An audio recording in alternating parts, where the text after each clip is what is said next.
ಬಗೆದಷ್ಟು ಬಯಲಾಗ್ತಾ ಇದೆ ಮುಡಾ ಪ್ರಕರಣ. ಇದೀಗ ಸಿಎಂ ಆಯ್ತು. ಈಗ ಸಿಎಂ ಆಪ್ತನಿಗೆ ಈ ಒಂದು ಹಗರಣ ಕಂಟಕವನ್ನ ತಂದು ಕೊಡ್ತಾ ಇದೆ.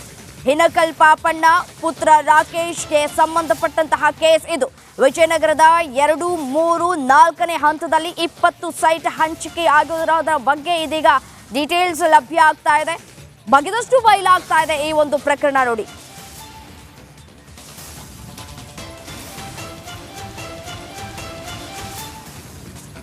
ಮುಡಾ ಕರ್ಮಕಾಂಡ, ಹಿನಕಲ್ ಪಾಪಣ್ಣ ಪುತ್ರ ರಾಕೇಶ್ಗೆ ಸಂಬಂಧಪಟ್ಟಂತ ಕೇಸ್ ಇದು. ವಿಜಯನಗರದ 2, 3, 4ನೇ ಹಂತದಲ್ಲಿ 20 ಸೈಟ್ ಹಂಚಿಕೆಯಾಗಿದೆ. ಈ ಹಿನ್ನೆಲೆಯಲ್ಲಿ ಇದೀಗ ಈ ಒಂದು ಕೇಸ್ ಮತ್ತಷ್ಟು ತಿರುವನ್ನ ಪಡ್ಕೊಳ್ಳುವ ಸಾಧ್ಯತೆ ಇದೆ.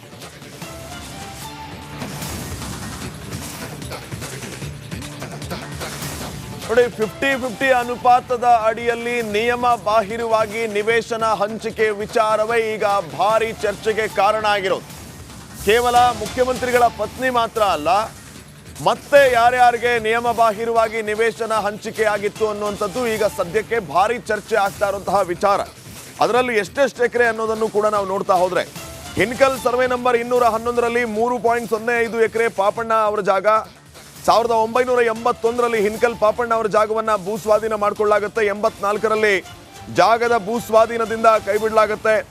48,750 ರೂಪಾಯಿ ಪರಿಹಾರ ಕೊಟ್ಟು ಸ್ವೀಕಾರ ಮಾಡಿರಲಿಲ್ಲ. ಪರಿಹಾರ ಸ್ವೀಕಾರ ಸಂಬಂಧ ಕೋರ್ಟ್ನಲ್ಲಿ ಕೇಸ್ ಕೂಡ ಆಗುತ್ತೆ. ನಂತರ ಮೂಡಾದಿಂದ ಪರ್ಯಾಯ ನಿವೇಶನ ಆಲ್ಟರ್ನೇಟಿವ್ ಸೈಟ್ ಕೊಡುವಂತಹದ್ರ ಮೂಲಕ ಪರಿಹಾರ ಕಂಡುಕೊಳ್ಳಲಾಗುತ್ತೆ.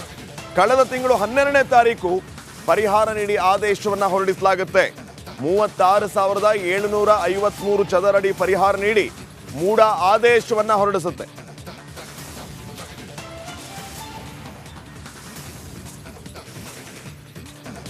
ಬಗೆದಷ್ಟು ಬಯಲಾಗ್ತಾ ಇದೆ ಮುಡಾ ಪ್ರಕರಣ. ಇದೀಗ ಸಿಎಂ ಆಯ್ತು. ಈಗ ಸಿಎಂ ಆಪ್ತನಿಗೆ ಈ ಒಂದು ಹಗರಣ ಕಂಟಕವನ್ನ ತಂದು ಕೊಡ್ತಾ ಇದೆ. ಹಿನಕಲ್ ಪಾಪಣ್ಣ ಪುತ್ರ ರಾಕೇಶ್ಗೆ ಸಂಬಂಧಪಟ್ಟಂತಹ ಕೇಸ್ ಇದು. ವಿಜಯನಗರದ 2, 3, 4ನೇ ಹಂತದಲ್ಲಿ 20 ಸೈಟ್ ಹಂಚಿಕೆ ಆಗಿರೋದ್ರ ಬಗ್ಗೆ ಇದೀಗ ಡೀಟೇಲ್ಸ್ ಲಭ್ಯ ಆಗ್ತಾ ಇದೆ.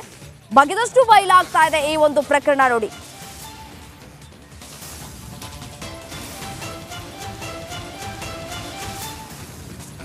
ಮುಡಾ ಕರ್ಮಕಾಂಡ, ಹಿನಕಲ್ ಪಾಪಣ್ಣ ಪುತ್ರ ರಾಕೇಶ್ಗೆ ಸಂಬಂಧಪಟ್ಟಂತ ಕೇಸ್ ಇದು.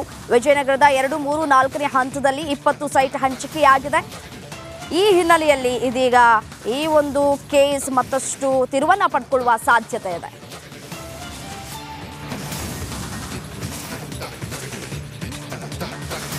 ನೋಡಿ, 50-50 ಅನುಪಾತದ ಅಡಿಯಲ್ಲಿ ನಿಯಮ ಬಾಹಿರವಾಗಿ ನಿವೇಶನ ಹಂಚಿಕೆ ವಿಚಾರವೇ ಈಗ ಭಾರಿ ಚರ್ಚೆಗೆ ಕಾರಣ ಆಗಿರೋದು. ಕೇವಲ ಮುಖ್ಯಮಂತ್ರಿಗಳ ಪತ್ನಿ ಮಾತ್ರ ಅಲ್ಲ, ಮತ್ತೆ ಯಾರ್ಯಾರಿಗೆ ನಿಯಮ ಬಾಹಿರವಾಗಿ ನಿವೇಶನ ಹಂಚಿಕೆ ಆಗಿತ್ತು ಅನ್ನುವಂಥದ್ದು ಈಗ ಸದ್ಯಕ್ಕೆ ಭಾರಿ ಚರ್ಚೆ ಆಗ್ತಾ ಇರುವಂತಹ ವಿಚಾರ. ಅದರಲ್ಲಿ ಎಷ್ಟೆಷ್ಟು ಎಕರೆ ಅನ್ನೋದನ್ನು ಕೂಡ ನಾವು ನೋಡ್ತಾ ಹೋದ್ರೆ, ಹಿನಕಲ್ ಸರ್ವೆ ನಂಬರ್ 211ರಲ್ಲಿ 3.05 ಎಕರೆ ಪಾಪಣ್ಣ ಅವರ ಜಾಗ. 1981ರಲ್ಲಿ ಹಿನಕಲ್ ಪಾಪಣ್ಣ ಅವರ ಜಾಗವನ್ನ ಭೂಸ್ವಾಧೀನ ಮಾಡಿಕೊಳ್ಳಲಾಗುತ್ತೆ. 84ರಲ್ಲಿ ಜಾಗದ ಭೂಸ್ವಾಧೀನದಿಂದ ಕೈಬಿಡಲಾಗುತ್ತೆ. 48,750 ರೂಪಾಯಿ ಪರಿಹಾರ ಕೊಟ್ಟು ಸ್ವೀಕಾರ ಮಾಡಿರಲಿಲ್ಲ. ಪರಿಹಾರ ಸ್ವೀಕಾರ ಸಂಬಂಧ ಕೋರ್ಟ್ನಲ್ಲಿ ಕೇಸ್ ಕೂಡ ಆಗುತ್ತೆ. ನಂತರ ಮೂಡಾದಿಂದ ಪರ್ಯಾಯ ನಿವೇಶನ ಆಲ್ಟರ್ನೇಟಿವ್ ಸೈಟ್ ಕೊಡುವಂತಹದ್ರ ಮೂಲಕ ಪರಿಹಾರ ಕಂಡುಕೊಳ್ಳಲಾಗುತ್ತೆ.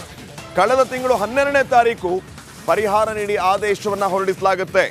36,753 ಚದರಡಿ ಪರಿಹಾರ ನೀಡಿ ಮೂಡ ಆದೇಶವನ್ನ ಹೊರಡಿಸುತ್ತೆ.